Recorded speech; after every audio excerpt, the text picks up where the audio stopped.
Hello, everybody. I'm so glad to be here with you for our conference and for this particular session. Um, I, the title of it is Heard at a Promotion Tenure Meeting, what is OER? But really, what I'm going to be talking about is the history of the textbook, how textbooks are perceived as a publication entity, and what we might be able to do in creating our textbooks. One thing I often have said, and I've said it throughout the time that we've been adding new technologies, is that you may cook rice in a pan on the stove, you may cook rice in a steamer or in the microwave, you could even use a paella pan, but it's still rice. So what we're dealing with when we're dealing with open textbooks are still textbooks. So let's hit the ground running with a history of textbooks. Textbooks have been around. Oftentimes in the very beginning, they were books, just books. And there was a growth in the late 1700s up through the mid 1800s in secondary school education and beginning to strive to teach our younger people the concepts that we like to teach in school today. In the mid 1800s, there was an upswing, however, in what was called scientific method. It was called the scientific revolution. And it really hit France, Germany, and England more. And what it was doing was taking scientific method and moving it to subjects beyond just science, but looking at it in other ways. I was a music librarian, and so I am aware of thematic indexes, those catalogs of all the works of Mozart, for example. Those are a product of the scientific revolution. Up to about the 1940s, book publishing and textbook publishing remained steady. There was one primary publisher in the market, it was Macmillan, and they would send representatives around to different institutions, and particularly to elite institutions, to find authors who are PhDs and were well known for their subject. And that kind of is the stem of, you know, the books that we talk about by just the name of the author and not the title or the subject. We all know them as like the seminal text. That comes from this tradition. In 1944, I believe, the GI Bill was signed, and what it did was to add a large cohort of new students into universities, in particular, colleges in particular. And those students were also getting assistance with going to school and getting educational materials. So that just kept growing that textbook market, as it were. It's interesting, this, you know, apropos to nothing, but 1950s was the development of the first college science textbook. And by the 1960s, there were over 50 different publishers that were making textbooks. Things kind of hit a real wall in 1970s, and particularly 1970, because there was real change in how we looked at institutions. We had, since the late 1800s in America, looked at institutions as research institutions or teaching institutions, but it really was codified with the Carnegie classification. And with that was the rise of the R1s, as I say, where everybody, not everybody, but many institutions were striving to do research and become a research-intensive institution. And we still see institutions trying to move up that ladder to R1 status. And the teaching institutions, those that were general master's education or community college, were the writers that were the source of the textbooks.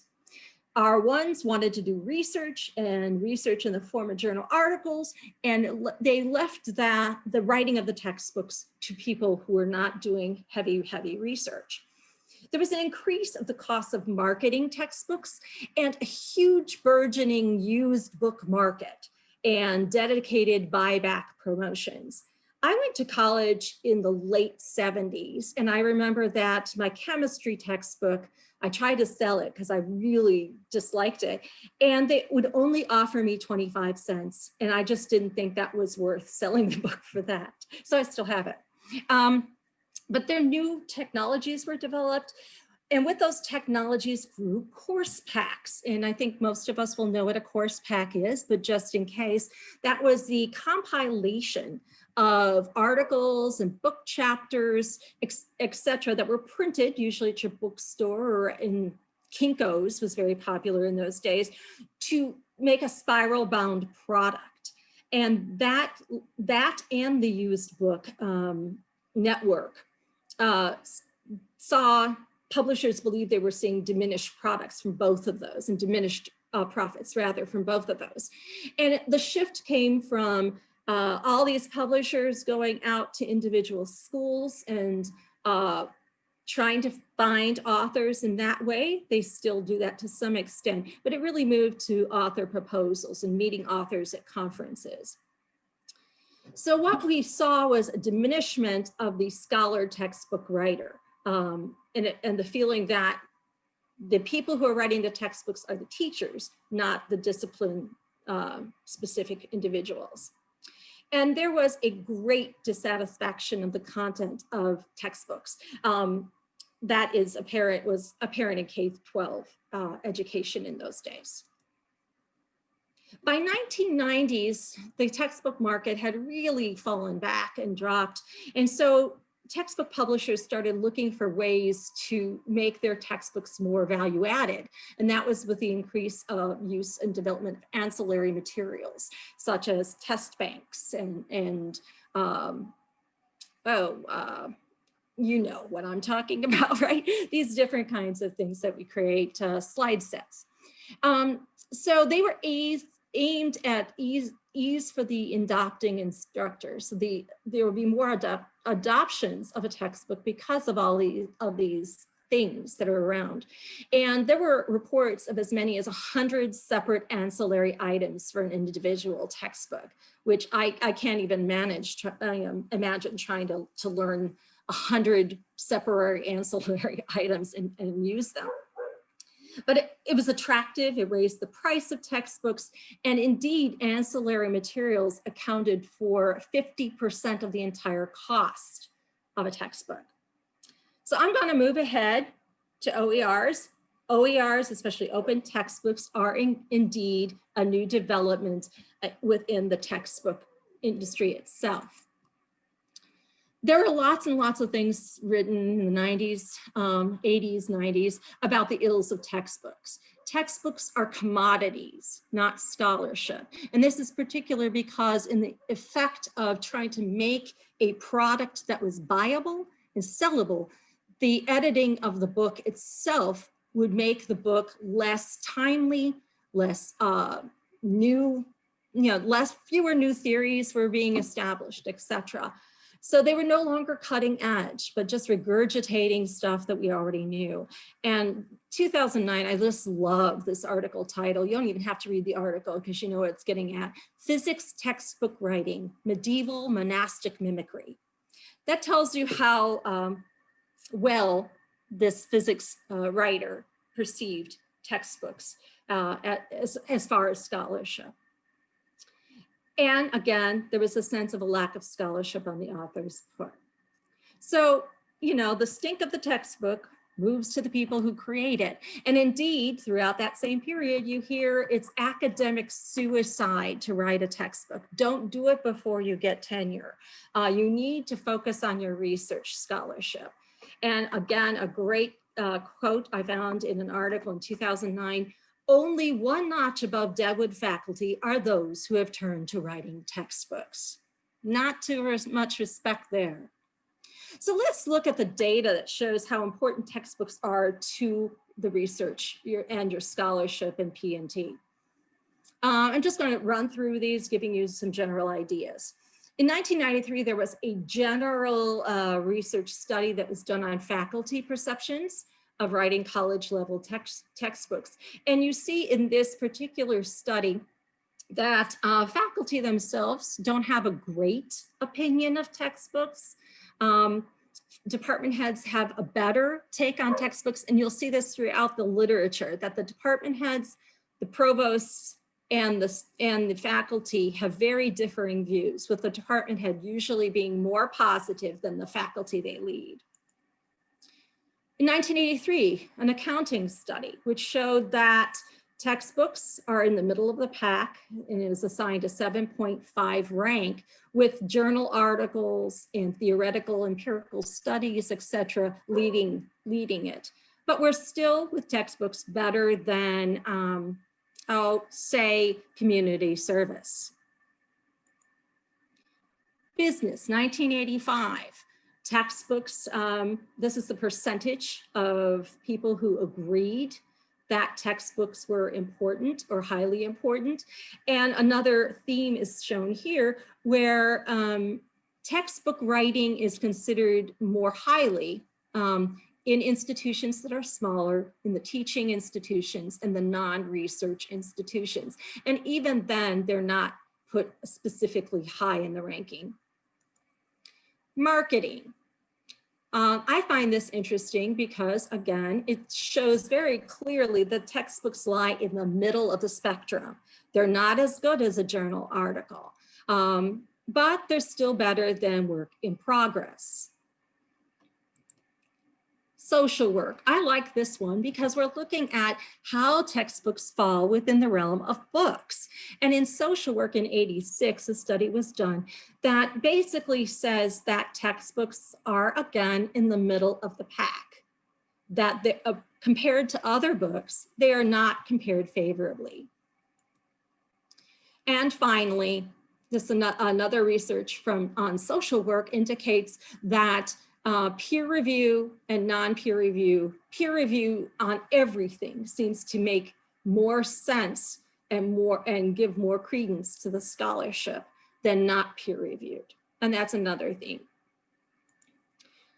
I'm going to take the time now to talk a little bit about seminal work in education and education leadership. It's Edmund Boyer's Scholarship Reconsidered, published in 1990.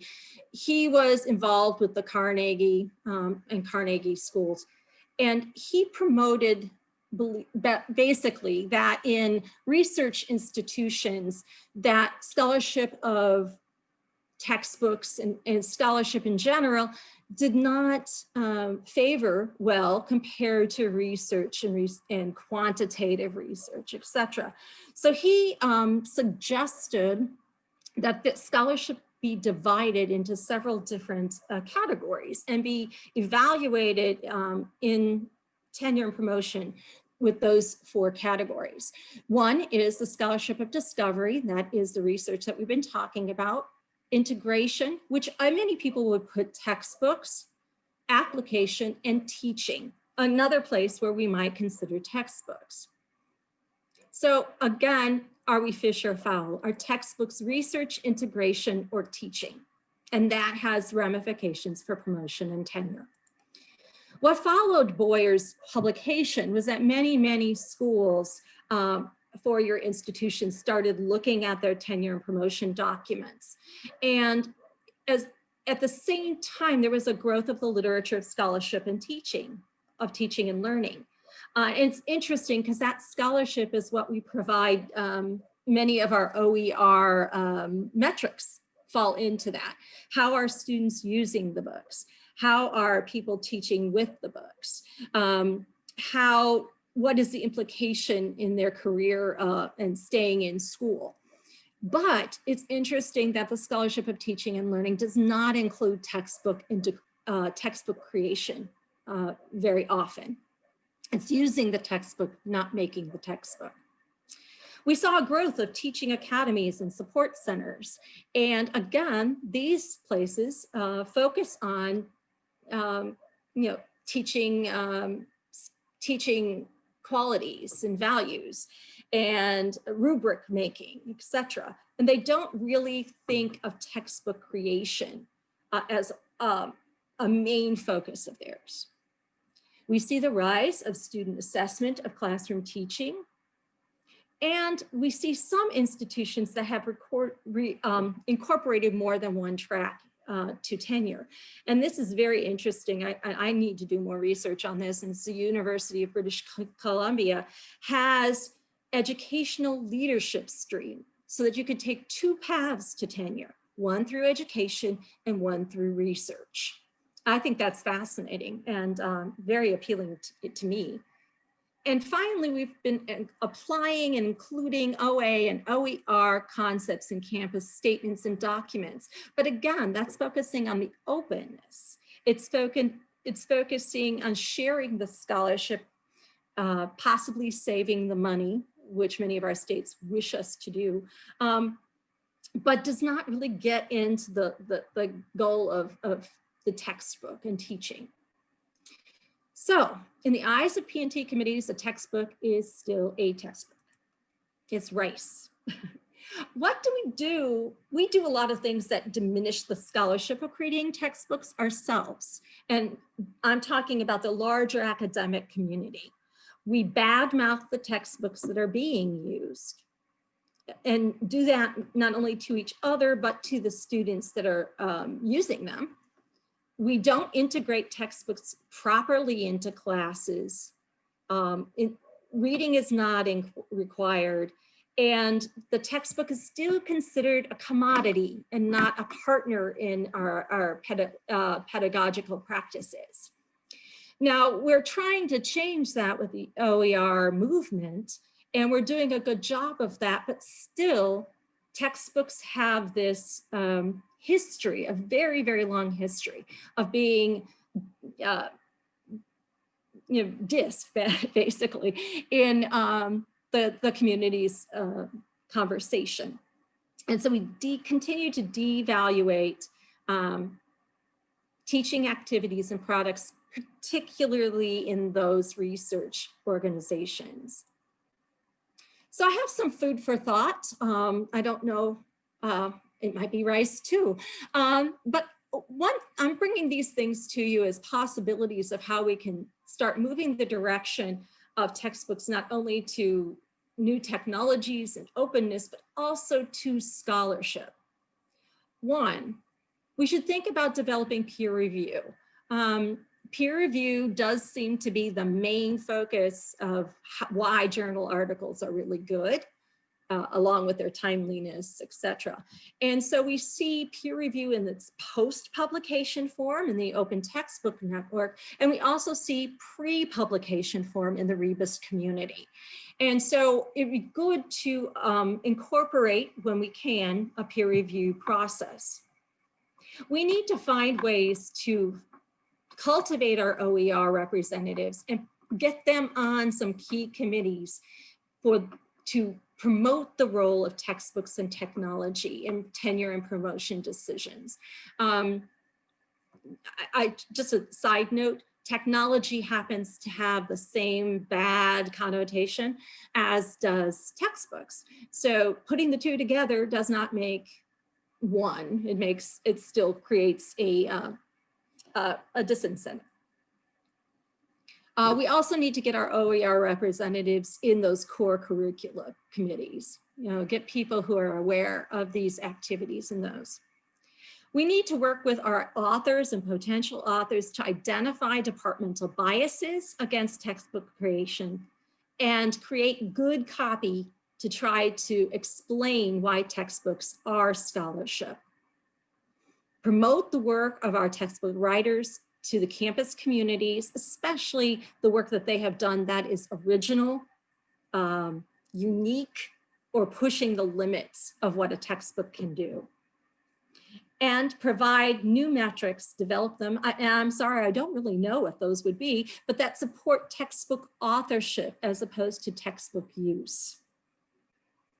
We need to support the concept of OER and OER open pedagogy and increasing the continuity of the teaching environment and the publications. And develop programming that supports integration of textbooks into scholarship and textbooks into teaching. And this may be a final, radical thought, But right now we're in the period where we create stipends and incentives, and that's very good. We'll hear a lot of presentations this week on how to do that, and it's building your community. But at some point, those stipends are continuing the discussion that textbooks are a commodity, that you're getting somehow paid for it, when we know that that's not the case. So we need to change that conversation a little bit. And another problem that we may encounter is that we ask for really short publication turnarounds in many of our incentive programs, and that's great, but that also may make people think that it is something very simple, something that's done with little thought, and is not scholarly. So these are just food for thought of what we might do. Laura, now's a good time to start taking questions. That's great. Let's see. I see I have 3 in chat. Yes.